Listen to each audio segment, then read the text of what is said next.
नमस्कार, आप देख रहे हैं कच्चा चिट्ठा। मैं हूं आपके साथ प्रीति रघुनंदन।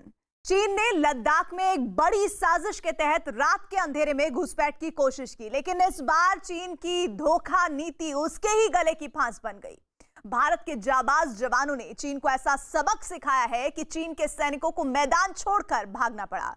इसके बाद भारतीय जवानों ने जो हुंकार भरी, चीन के सैनिकों को 4 किलोमीटर के इलाके को छोड़ना ही पड़ गया। इस तरह भारत ने एलएसी पर पहली बार उस 4 किलोमीटर के दायरे को अपने कब्जे में ले लिया, जिस पर बरसों से चीन का कब्जा था। पैंगोंग में भारत की इस ऐतिहासिक जीत के बाद वहां भारतीय सेना अब कितनी मजबूत हो चुकी है, इसका जायजा लिया न्यूज़ 18 की टीम ने।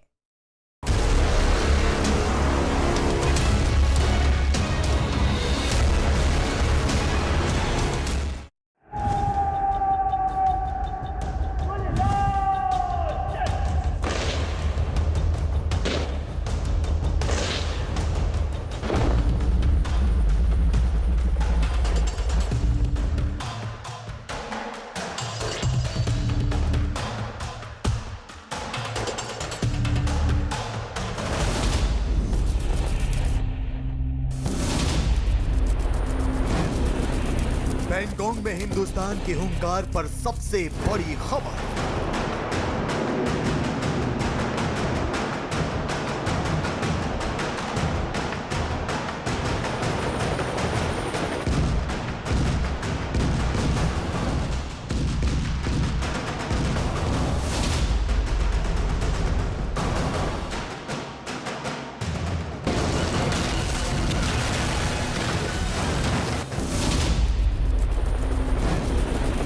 उन्नीस का बदला पूरा, 3 चोटियों पर लहराया तिरंगा।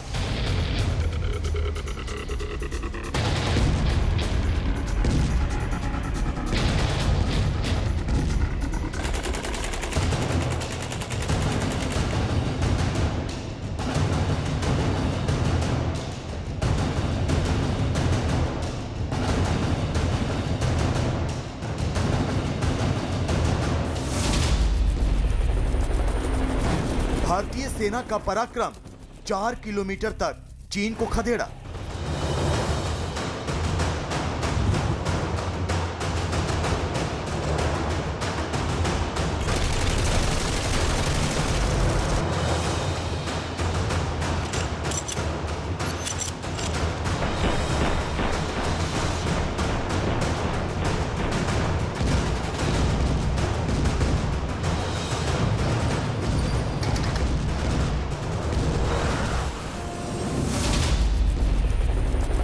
लद्दाख से न्यूज़ 18 इंडिया की सुपर एक्सक्लूसिव रिपोर्ट।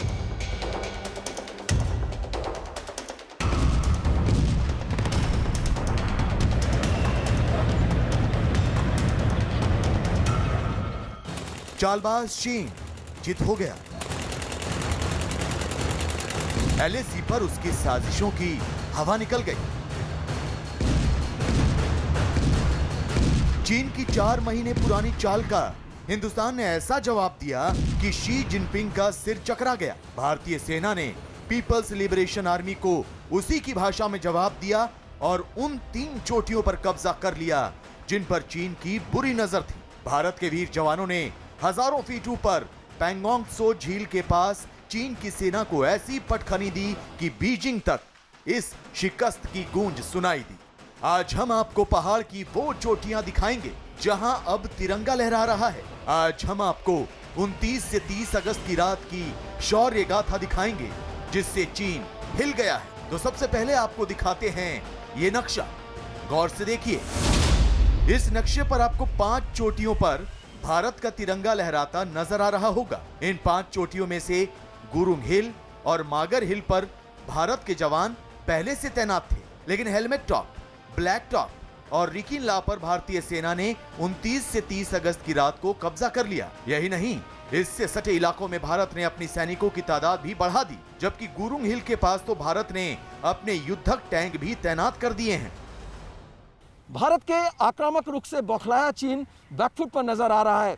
चीन ये कह रहा है कि भारत ने एलएसी पार कर उसके इलाके पर कब्जा कर लिया है, लिहाजा उसे वापस लौट जाना चाहिए, जबकि चीन पैंगोंग लेक के उत्तरी किनारे यानी फिंगर एरिया में भारत के इलाके में पिछले कई महीनों से डटा हुआ है।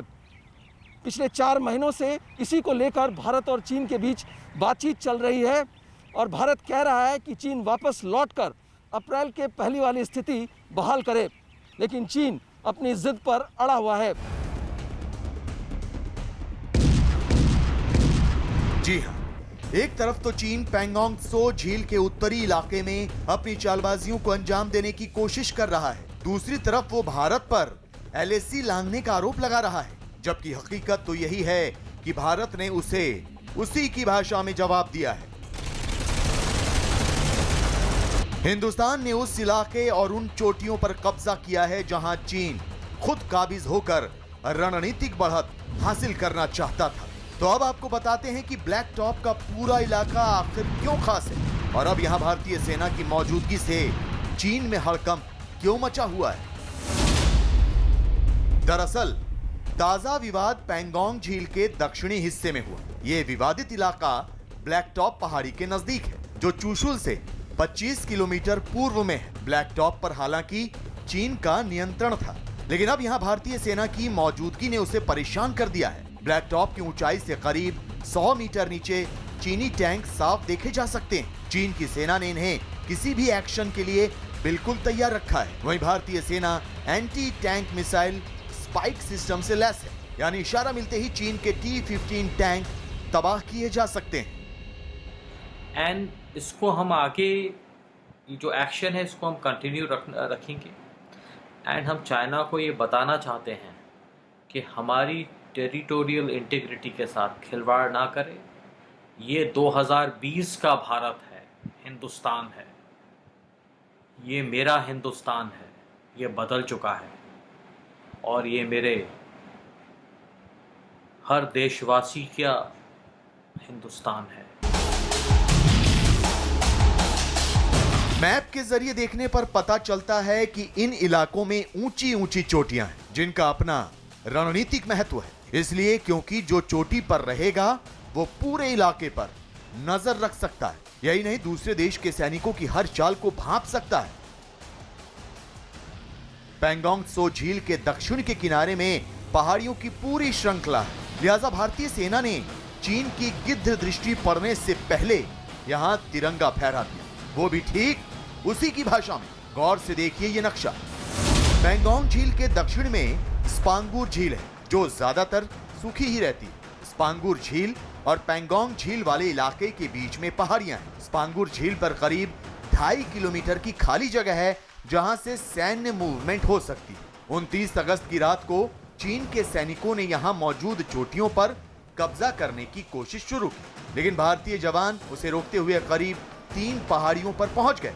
हेलमेट टॉप, ब्लैक टॉप और रिकिनला पर भारत ने कब्जा कर लिया, जहां से अब चीन की सेना और आर्टिलरी की मूवमेंट पर नजर रखी जा सकती है। पहाड़ की ये चोटियां रणनीतिक तौर पर काफी अहम है और यही वजह है कि भारतीय सेना ने चीन की सेना को जवाब देने के लिए पैंगोंग के दक्षिण छोर पर ब्लैक टॉप हिल के इलाके में T-90 टैंकों की पूरी रेजिमेंट तैनात कर दी है। हालांकि चीन ने भी पहाड़ों में लड़ने वाले T-15 टैंकों को तैनात किया है, लेकिन युद्ध भूमि में T-90 की जो मारक क्षमता है, शायद चीन उससे बौखलाया हुआ है।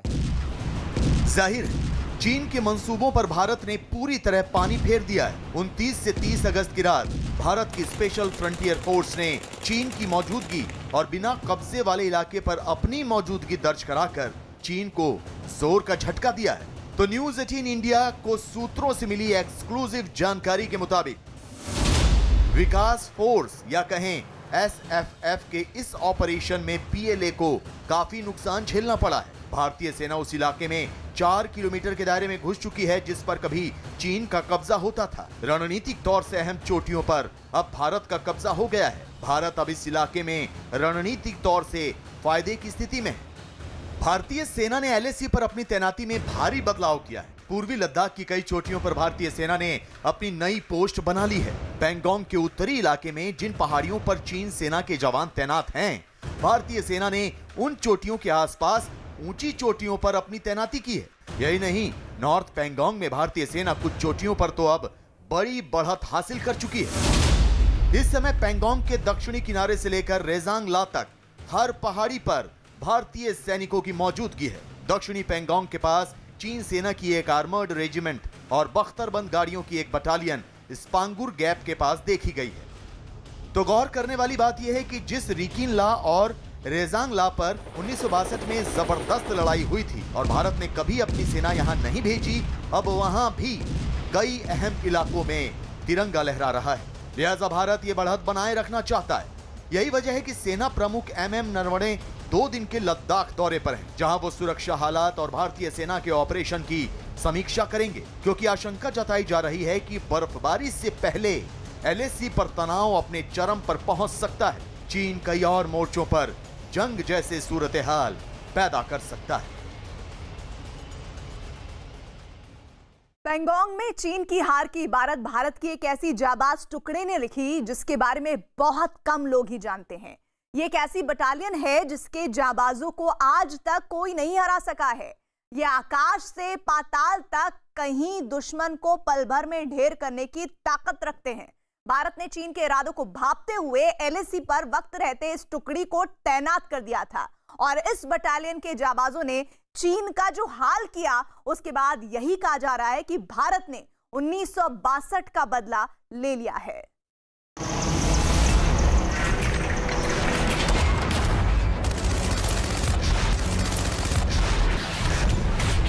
LAC पर चीन का घमंड हुआ चूर-चूर।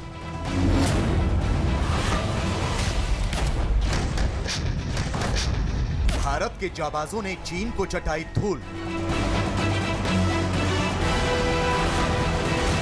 हथियार छोड़कर भागने को चीन हुआ मजबूर।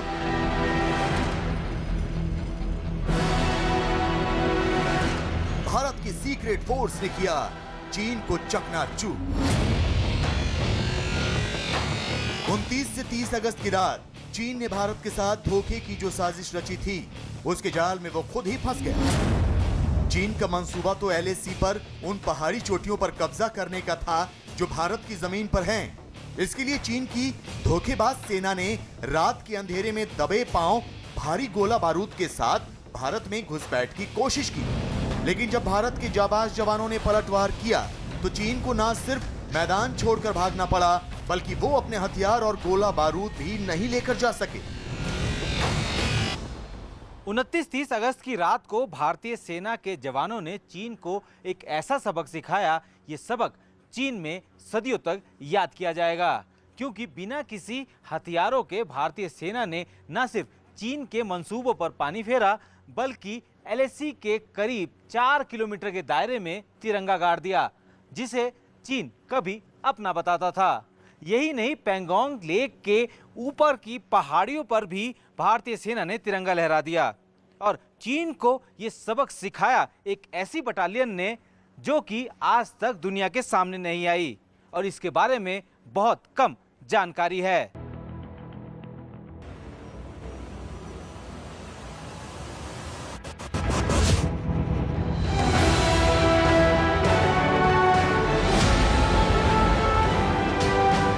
जाबाजों की इस बटालियन के कई नाम हैं, लेकिन आधिकारिक तौर पर इन्हें स्पेशल फ्रंटियर फोर्स कहा जाता है। इस बटालियन के कई और नाम हैं, लेकिन ये कब और कहां पहुंच जाए इसकी किसी को खबर नहीं होती।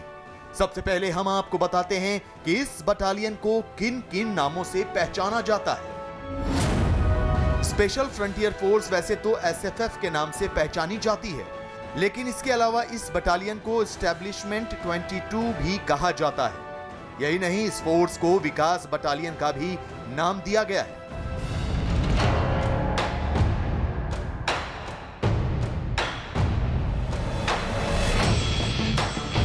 स्पेशल फ्रंटियर फोर्स भारत की बेहद अहम और बहुत ही सीक्रेट बटालियन है। इसके बारे में जानकारी भी बहुत कम ही मालूम है। यह बटालियन बेहद खास है और इसे सबसे मुश्किल ऑपरेशन के लिए ही चुना जाता है। इस बटालियन के कमांडो पलक झपकने से पहले ही दुश्मन को नेस्तनाबूद कर देते हैं। खास बात यह है कि इस बटालियन के कमांडो जमीन, आसमान और पानी तीनों जगहों पर ऑपरेशन चलाते हैं, लेकिन कहा जाता है कि पहाड़ों और बर्फीले इलाकों में इनका कोई मुकाबला नहीं कर सकता।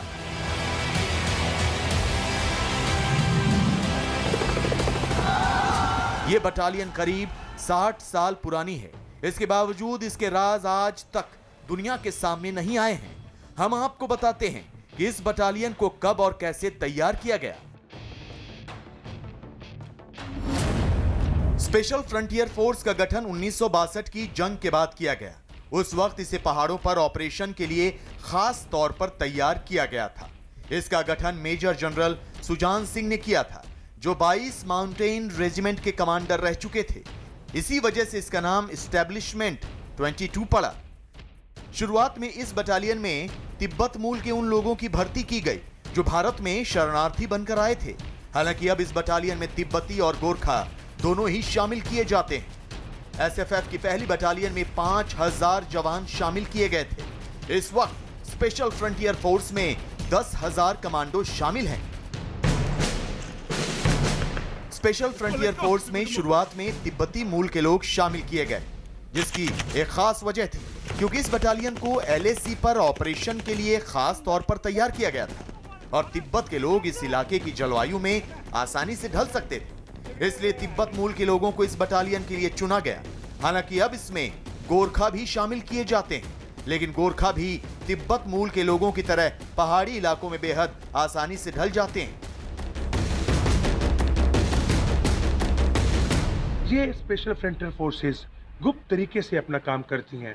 सब जगह पे सब ऑपरेशंस में इन्होंने हिस्सा लिया। 1971 में इन लोगों ने पाकिस्तान की सेना को म्यांमार में जाने से रोका। चटगांव के अंदर ये लोग थे जहाँ पर इनका ब्रिगेडियर भी मारा गया था। चाहे आपका गोल्डन टेम्पल हो, कारगिल युद्ध हो, या ये कह लीजिए कि कश्मीर के अंदर भी ऑपरेशंस हो, गुप्त तरीके से ये लोग अचानक से सामने आते हैं और फिर अपना जलवा दिखाते हैं। स्पेशल फ्रंटियर फोर्स का काम करने का ढंग भी एकदम अलग होता है और इसके बेहद गोपनीय होने की वजह भी काफी हद तक यही है। आपको ये बात जानकर हैरानी होगी कि स्पेशल फ्रंटियर फोर्स सेना के अंतर्गत नहीं आती है। ये बटालियन सीधा पीएमओ और कैबिनेट सेक्रेटरी को रिपोर्ट करती है। इस बटालियन का कमांडर इंस्पेक्टर जनरल होता है, जो कि भारतीय सेना के मेजर जनरल रैंक के अधिकारी होते हैं और ये सीधा पीएमओ को रिपोर्ट करते हैं। स्पेशल फ्रंटियर फोर्स अगर इतनी खास है तो इसकी सबसे बड़ी वजह है इस फोर्स के जवानों की ट्रेनिंग। इन्हें ऐसी ट्रेनिंग दी जाती है कि ये दुनिया के किसी कोने में किसी भी तरह का ऑपरेशन बेहद कम समय में अंजाम दे सकते हैं। स्पेशल फ्रंटियर फोर्स बेहद मुश्किल होती है। इनके जवानों को -30 डिग्री से लेकर 50 डिग्री के तापमान में ऑपरेशन को अंजाम देने की ट्रेनिंग दी जाती है। इस तरह इन्हें हर मौसम में ऑपरेशन के लायक बनाया जाता है।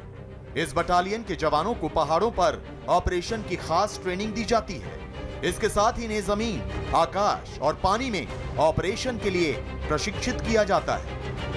एसएफएफ की पहली बटालियन की ट्रेनिंग भारत की खुफिया एजेंसी रॉ और अमेरिका की खुफिया एजेंसी CIA ने दी थी। इस बेहद गोपनीय बटालियन का मुख्यालय और ट्रेनिंग सेंटर उत्तराखंड के चक्राता में है। जाबाजों की इस बटालियन की पहली खूबी इनकी बहादुरी और इनकी मुश्किल ट्रेनिंग है। इसके बाद इस बटालियन की सबसे बड़ी खूबी है इसका बेहद गोपनीय होना। ये बटालियन कहाँ रहती है, कैसे काम करती है, इसमें कौन लोग शामिल हैं, ये कोई नहीं जानता। एसएफएफ के सैनिक कब किस मिशन की तैयारी में जुटे हैं, इस बात की जानकारी बहुत कम लोगों को दी जाती है। एसएफएफ ने देश में कई गोपनीय ऑपरेशंस को अंजाम दिया है, लेकिन आज तक ये किसी को पता नहीं चल सका है कि इस फोर्स ने कब कहां अपना काम किया है। इसकी संवेदनशीलता को ध्यान में रखते हुए ही बहुत कम लोगों को इसके बारे में जानकारी दी जाती है। यही वजह कि दुश्मन भी इसके बारे में बहुत कम जान पाता है। इसकी गोपनीयता को ध्यान में रखते हुए ही इस फोर्स के इस बटालियन के जवानों को सार्वजनिक तौर पर सम्मानित नहीं किया जाता। स्पेशल फ्रंटियर फोर्स के जवान के ऑपरेशन बेहद अहम होते हैं और ये जब ऑपरेशन को अंजाम देकर वापस लौटते हैं, उसके बाद भी इसका ऐलान नहीं किया जाता कि ये काम किसने अंजाम दिया। इस फोर्स के कारनामों को दशकों बाद ऐलान किया जाता है। स्पेशल फ्रंटियर फोर्स ने 1971 की जंग में अहम भूमिका निभाई थी। 1971 की जंग में इस फोर्स ने ऑपरेशन ईगल को अंजाम दिया था।